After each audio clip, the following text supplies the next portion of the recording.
Hey, this is Steve Gaines from Anger Resort. You know me from several other bands. I'm not the guy from Leonard Skinner. You are experiencing Poppitt's Corner.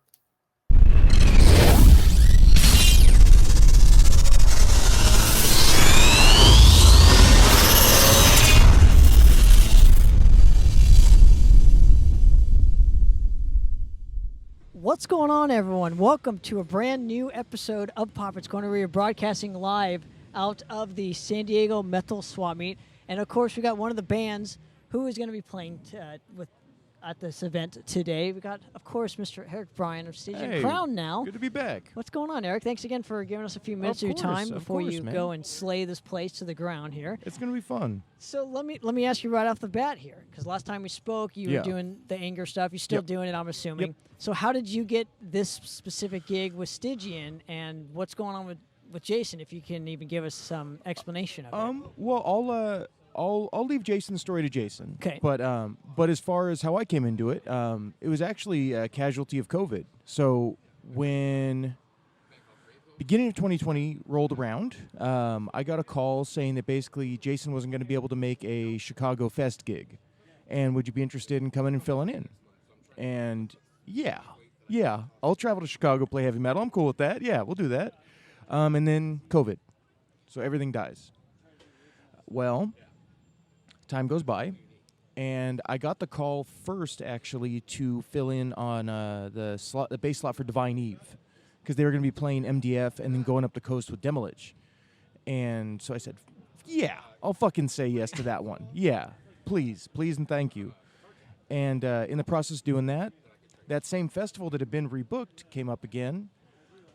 There was an issue that Jason couldn't make it for that one, and so I got the call for that. So within about the period of 6 weeks or so, I learned the Divine Eve set, I learned the Stygian Crown set, we hit Chicago, we hit Maryland, and then we did 4 dates up the coast with Demolish. It's been a good fucking year. Wow. So let me ask you this. How has playing with Stygian affected your bass playing, and stylistically wise, how has it changed you on how you approach a song or playing it live or recording it? Sure. Well, I mean, like, I think one of the things I'm most grateful for with Anger as Art is kind of learning more kind of where the bass slots in particularly songs that other people are writing. Because when I'm writing my own stuff, the bass is going all over. It's doing what I want because it's what I want. But when it's somebody else's structure, I'm learning a lot more about, where my pocket is, where the frequencies are. Stygian has been great about helping me learn to be more comfortable with longer held notes, because I'm a busy player.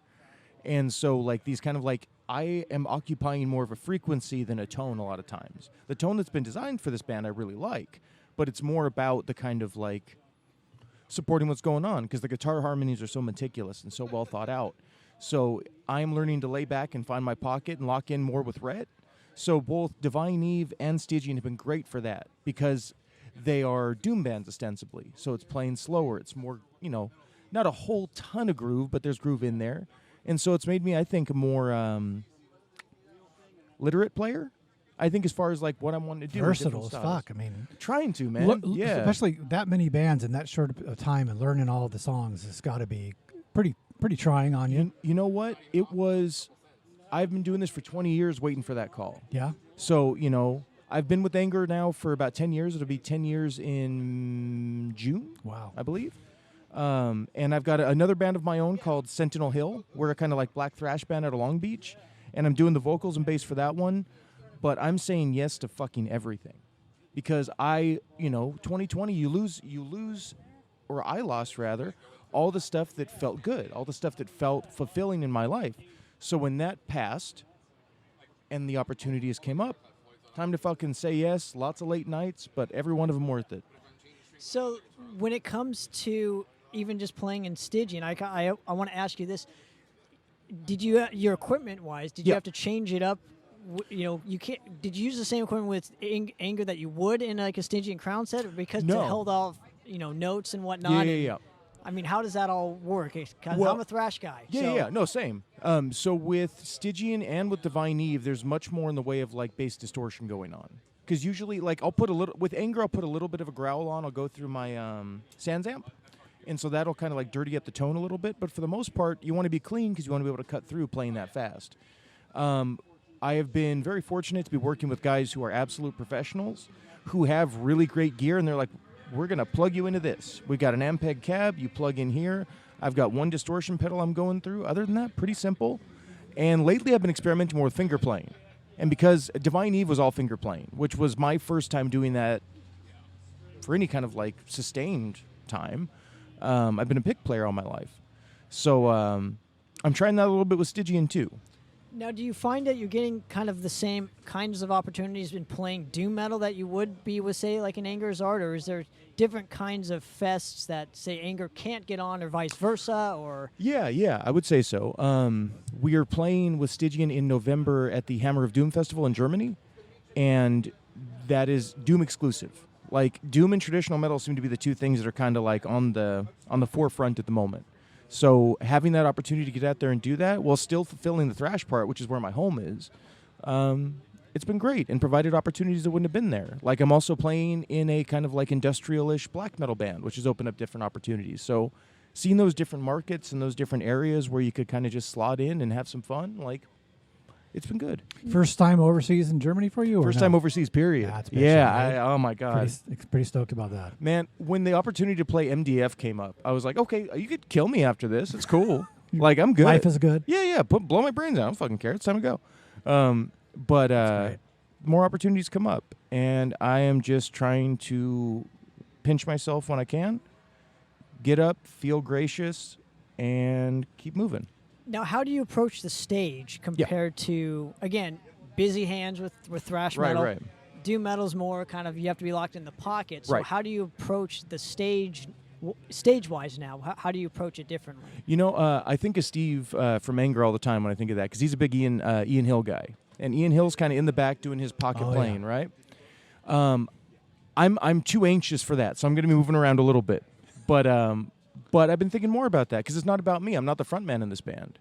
When I'm in Anger, Steve and I kind of split the front man duties. When I'm in Sentinel Hill, I'm doing all the front man stuff. I share vocals with my guitar player, but I'm ostensibly the front man in that band. So with Divine Eve and with this one, it's been more about trying to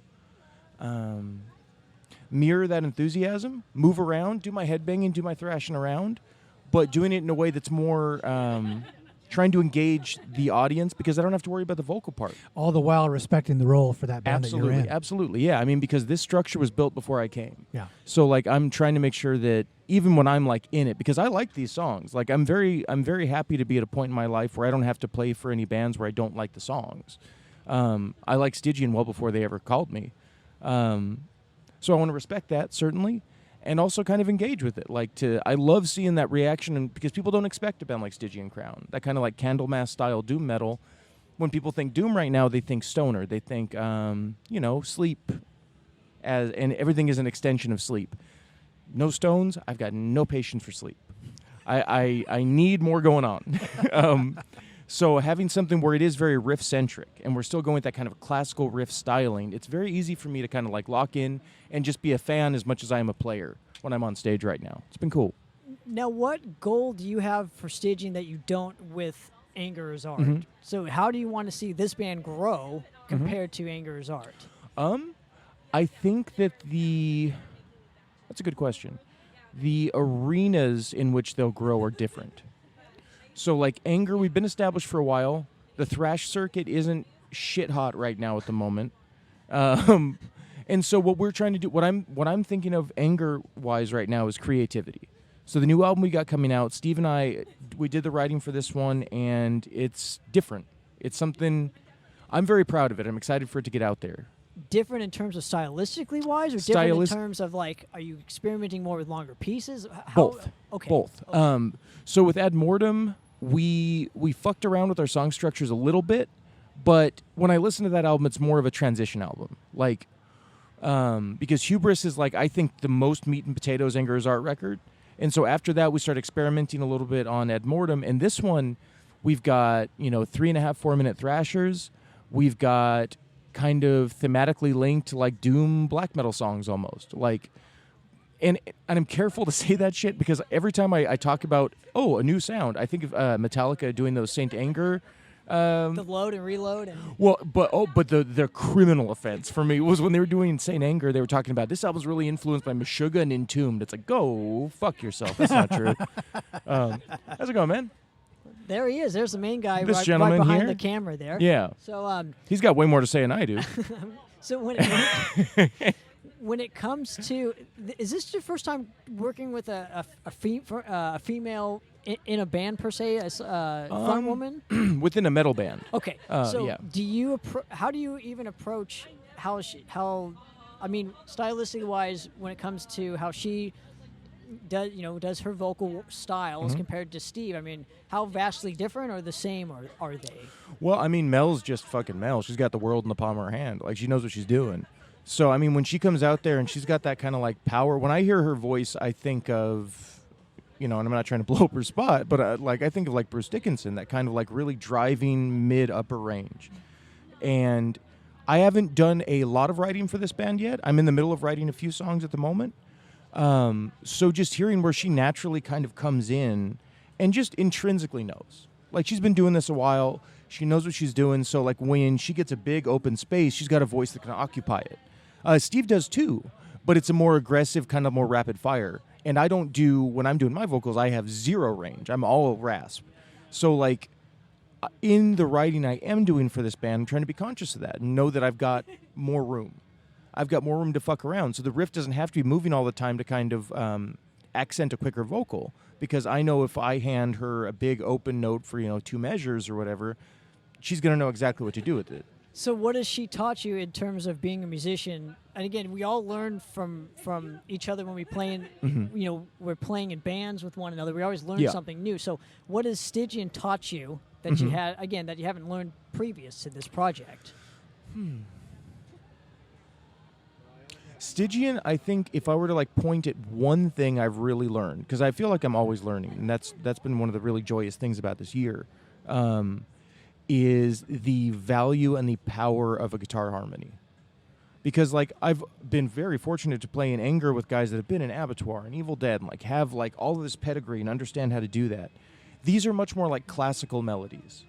So understanding the impact and, like, how 2 separate guitars can work with each other, and not just necessarily like the kind of Judas Priest next octave harmonizing, but counter harmonies and where that fits using dissonance. Divine Eve was big for that, like the use of dissonance and chromatic scales. Like, it has really opened my shit up, because when I was writing years ago for Necroscope and for Abstract Prayer and now for Sentinel Hill, like, my brain is always going, like, what's a riff that would get my dick hard? Because that's what I'm going to do. That's what I want.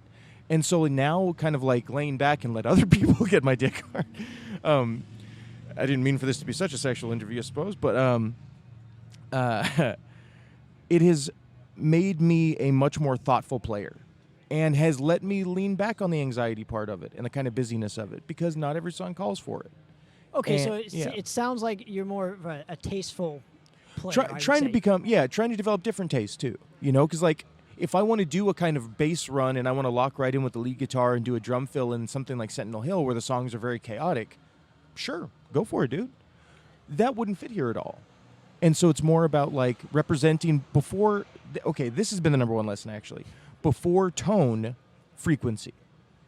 So, like, occupying and making sure I'm holding that low end down so the guitars can dance, so Mel can do her part.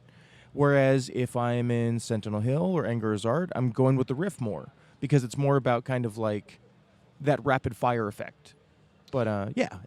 And have you started to write with Stygian? Yes. Oh, you have? Yeah. So I'm working on a couple songs with our vocalist Mel, and I have been so fortunate to walk into a band where the songwriters are stellar. Like, Nelson is one of my favorite riff writers working today. Like, I think he's just very fucking good.